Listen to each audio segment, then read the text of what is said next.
Hi, everyone. This is Nancy O'Neill giving you a shout out. Welcome to tonight's edition of That Man Jesus Ministry. I'm so glad that you all were able to join us this evening. Tonight, I am continuing our study in First Samuel chapter 4.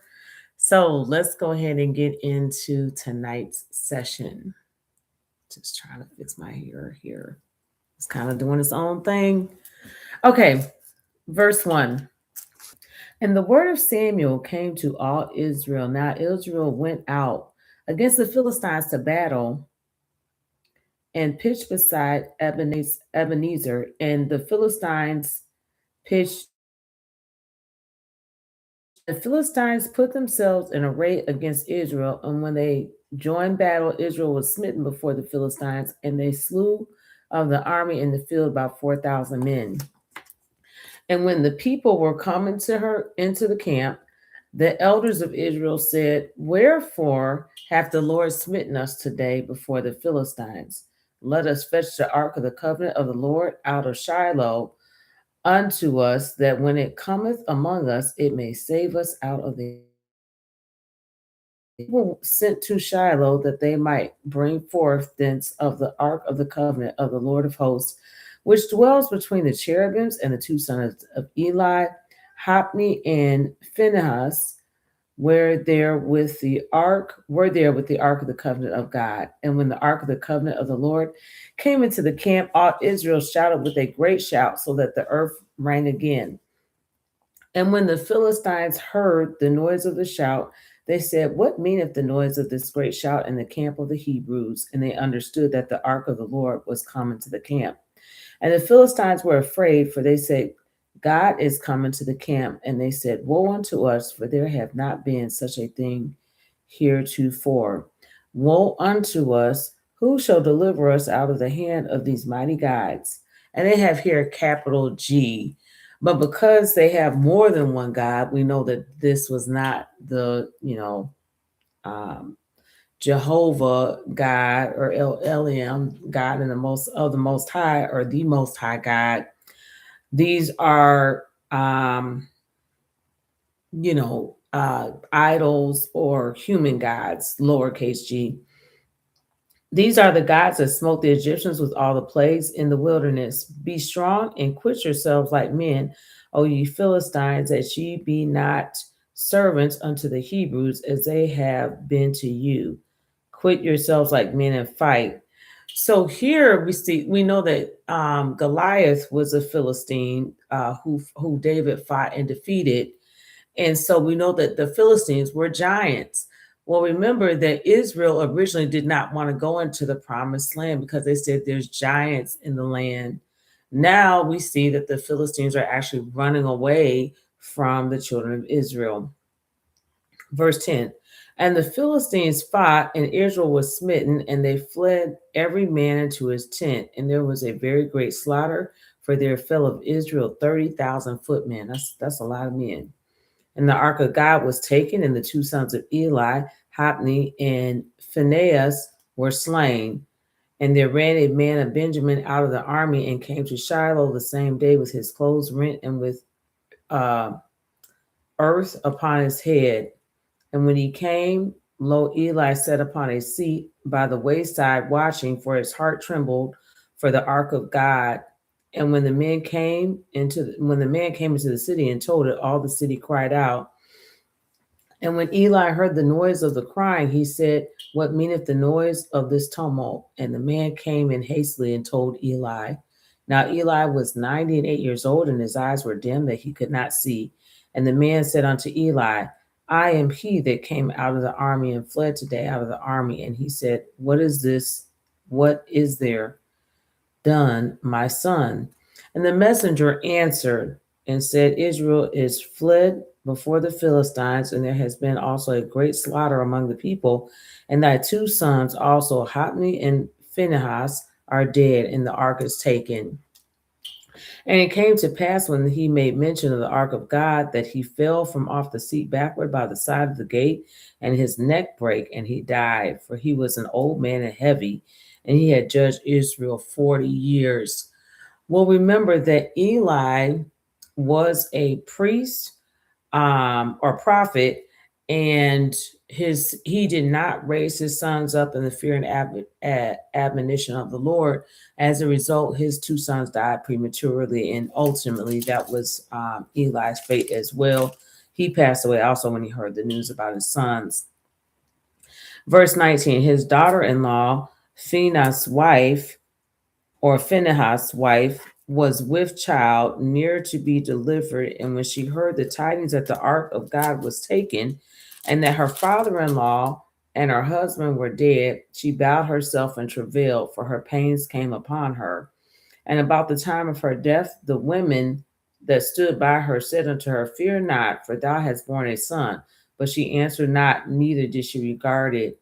And she named the child Ichabod, saying, The glory is departed from Israel, because the ark of God was taken, and because of her father-in-law and her husband. And she said, The glory is departed from Israel, for the ark of God is taken. So we know that God's spirit really only, it was at this time finite, meaning that, that God's presence was there with Moses at Mount Sinai. There's other specific places like where Abraham was about to sacrifice Isaac. I believe that's called Jehovah Jireh, but I have to go back and reference that. But anyway, we know the glory of God was there, but the glory of God was not all present all the time. So this Ark of the Covenant represented the glory of God, and Israel knew that they were in trouble when the ark was taken. And their enemies knew that this ark had specific value or represented God's presence as well. That's why they wanted it, to take it for themselves or to take that glory away from Israel. So let's read on in chapter 5 and see what happens. And the Philistines took the ark of God and brought it from Ebenezer unto Ashdod. When the Philistines took the ark of God, they brought it unto the house of Dagon and sent it by Dagon. And when they of Ashdod arose early on the morrow, behold, Dagon was fallen upon his face to the earth before the ark of the Lord. And they took Dagon and set him in his place again. Now, Dagon was one of these false gods. He was an idol that the Philistines apparently worshiped. Verse 4, and when they arose early on the morrow morning, behold, Dagon was fallen upon his face to the ground before the ark of the Lord, and the head of Dagon and both of the palms of his hands were cut up upon the threshold. Only the stump of Dagon was left to him. Therefore, neither the priest of Dagon nor any that came or come unto Dagon's house tread on the threshold of Dagon and Ashdod unto this day. But the hand of the Lord was heavy upon them of Ashdod, and he destroyed them and smote them with emerods, even Ashdod and the coast thereof. And when the men of Ashdod saw that it was so, they said, The ark of God of Israel shall not abide with us, for his hand is sore upon us and upon Dagon our God.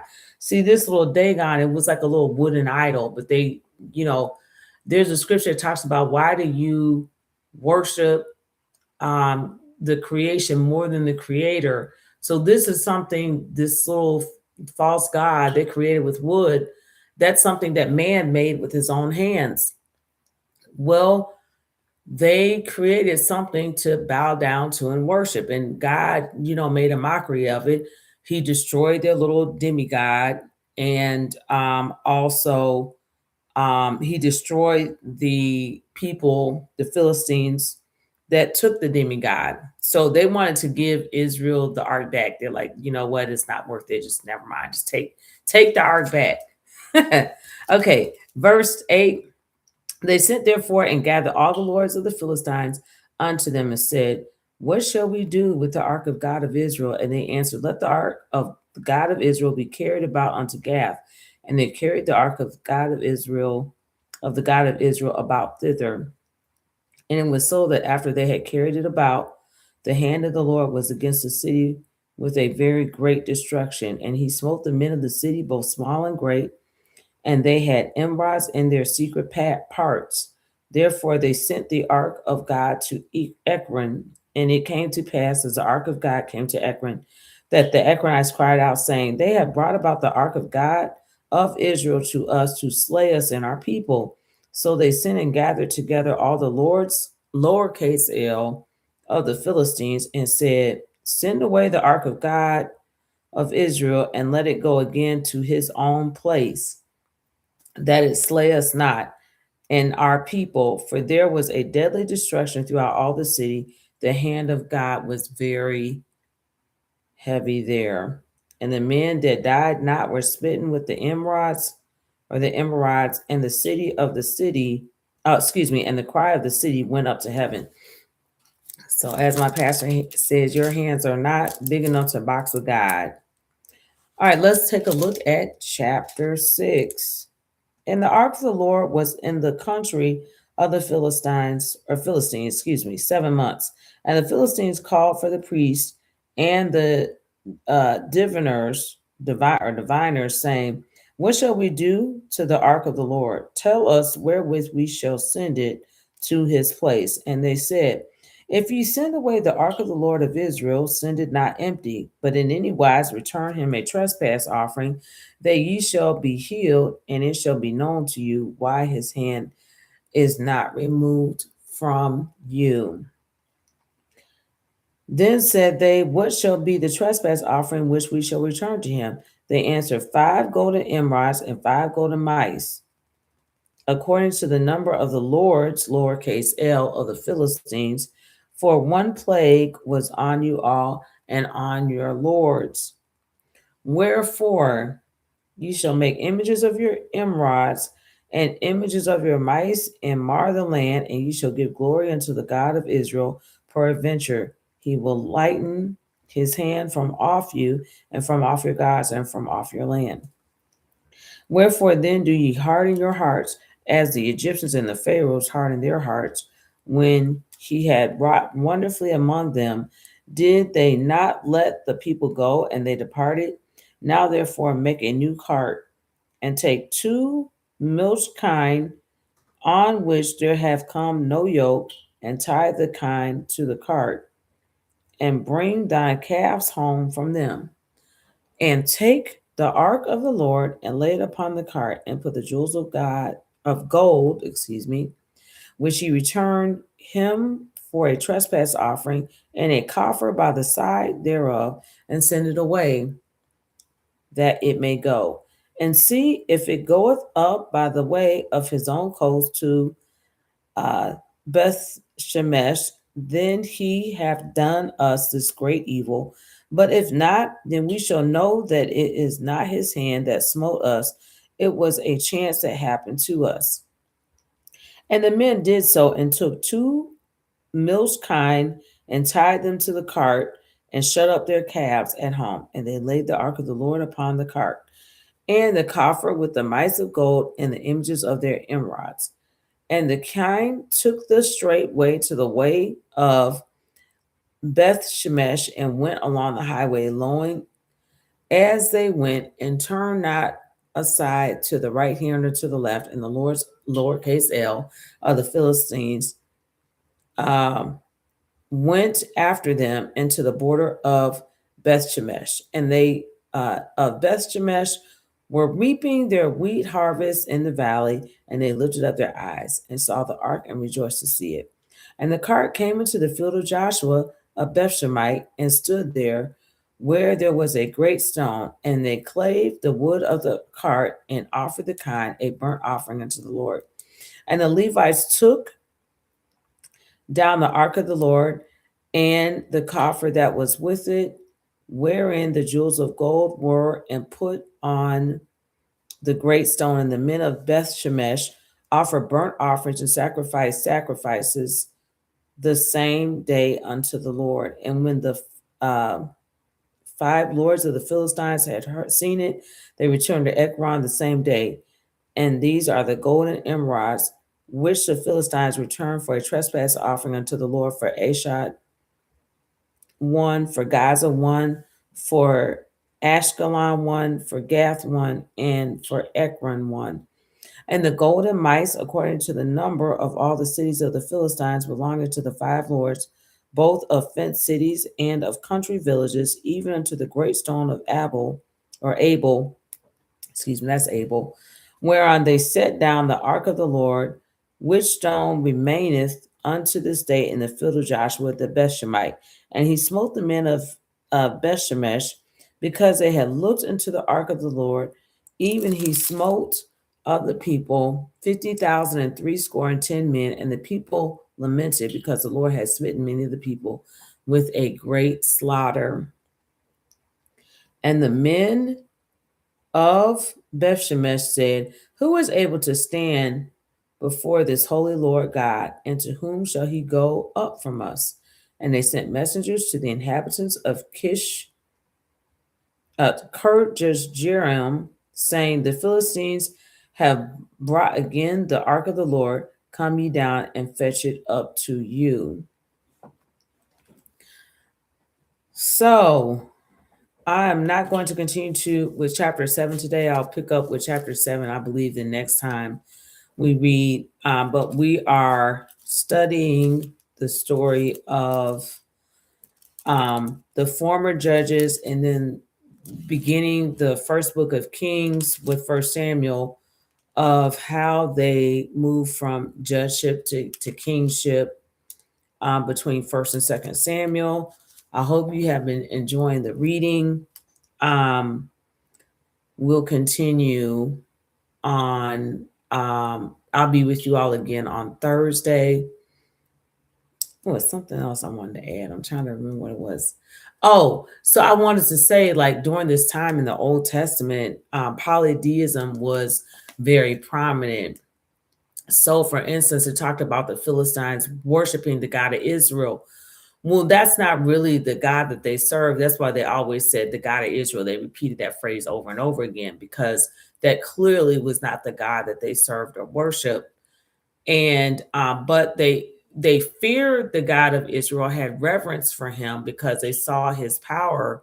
How one of their little demigods, this Dagon, had his arms and hair were removed. There wasn't anything left but the stump. So I mean, they had enough wisdom to figure out, hey, we need to leave their God alone, give the ark back to the children of Israel. We're gonna worship their God out of reverence and give a little trespass offering so that our people don't continue to be destroyed. But we'll touch more on that. We already talked about it a little bit with Moses, because his wife's father, or his father-in-law, was a priest who practiced polytheism. So this was very prevalent in the area, especially the area surrounding Israel, which is another reason that God wanted Israel to stand. Remember that one of the first commandments, or the first commandment, is thou shalt have no other gods before me. That's because during that day, it was so prevalent for them to serve the one and true living God, along with a lot of other gods as well. And I had even brought that up with Jacob's two wives, Rachel and Leah, how Rachel had stole some of the idols when they left her father Laban. So we'll continue with the lesson on Thursday, and I look forward to seeing you all then. Until then, everybody, have a blessed evening. Bye-bye.